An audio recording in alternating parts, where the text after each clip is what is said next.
Somebody needs to be one.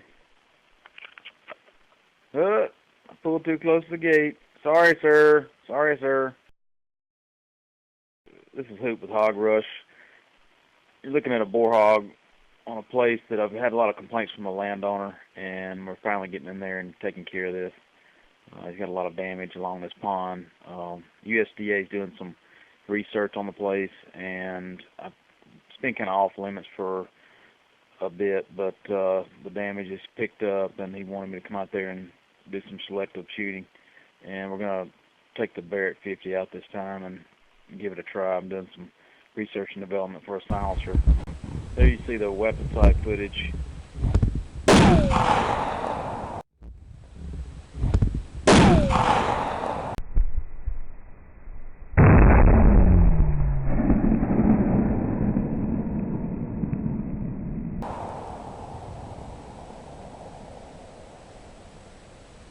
He's dead.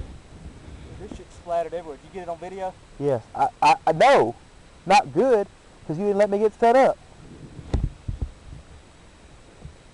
Dude, this shit splattered everywhere.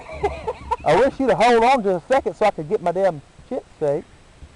Less than ideal situations. I had to take an obscured shot because I was afraid the hog was going to get away, and my camera guy wasn't ready. He's running another thermal on a tripod, and he wasn't quite ready. Anyway, sorry, sir. This is Bullitt County, by the way, Lisa. Also, we got the drone up, and you can see all the organs and entrails and body parts laying everywhere.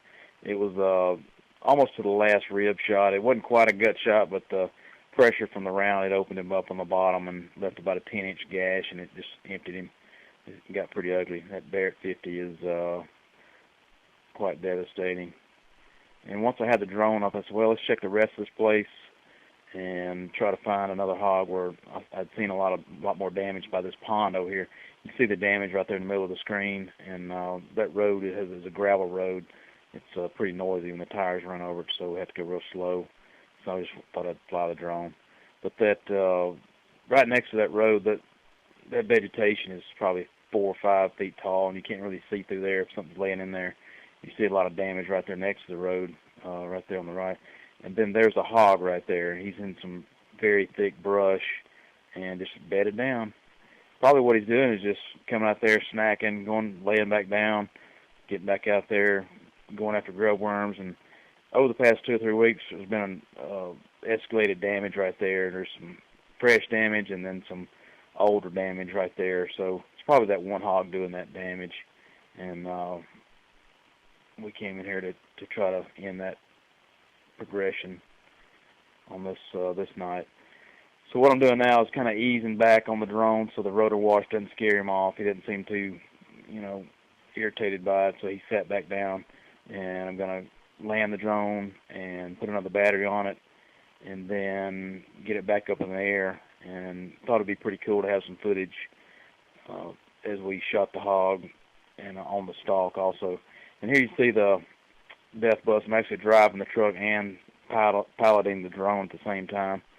And the idea is to lead the drone back, get set up, and then get behind the hog and try to flush him out of that thick brush so we can see him and take the shot. Because where we are right now, you cannot see the hog. All you can see is the brush. And even though he's right inside the brush, you can't see through anything with a thermal. And anyway, again, he's obscured, and we're set up. And I knelt down to try to pilot the drone. That Barrett 50 is, 30, 35-pound rifle, and actually shooting off a bipod this time for the first time because the rifle's so heavy, and freehanding that thing would just be impossible. All right, there's the hog. He's just kind of tooling around. You see him get up there, and of course you see the damage in front of him, but sometimes it works and sometimes it doesn't. This time he just decides to back off and go towards the pond, and we're standing there waiting on him, and it didn't quite work out the way we wanted it to. So I'm going to get the drone back where I can see a better view, a wider field of view a little bit, and then we're going to move over that brush pile there. It's actually like a hump with, real tall grass on it, because right now we can't see him at all. Obviously we see him on the iPad with the drone, but we can't see through the weapon sight to shoot him. So we're getting in a better position right now, and then we're going to peek out over the pond there and see if we can't get a shot. But I think he's annoyed by the drone, but he doesn't really consider it a threat right now. I don't know what his idea was going to the pond. I've never seen one go in that pond. It's not real deep right there, but the further he goes, it would be. And yeah, looks like he's getting a little bit of water. I guess he was thirsty. And it was pretty hot. It was probably still, gosh, 80 degrees. It was real humid, miserable. At that point in the hunt, I'm already drenched. My shirt is soaking wet.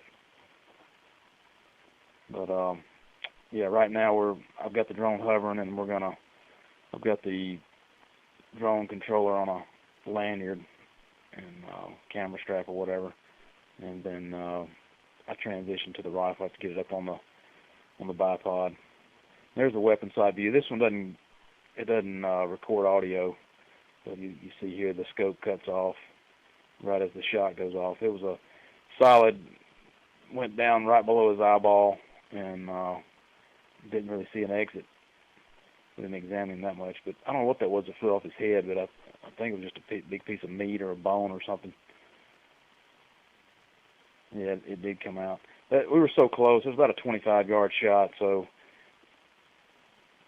most of the energy from that round passed on through. It didn't, the animal didn't take all of it. You see the shock wave blew his spine in two when I cut his head off. And there's another shot. It went in his back and came out his shoulder up there, went all the way through in there.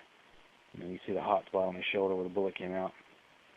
But, yeah, the bullet went just below his orbital, and the shockwave blew his neck vertebrae. There's like jello in there. I cut it with a small knife, cut the head off. Anyway, I hope you like the video. Like and share. There's the Barrett. The barrel's hot after 2 shots there. It's a long-range performer.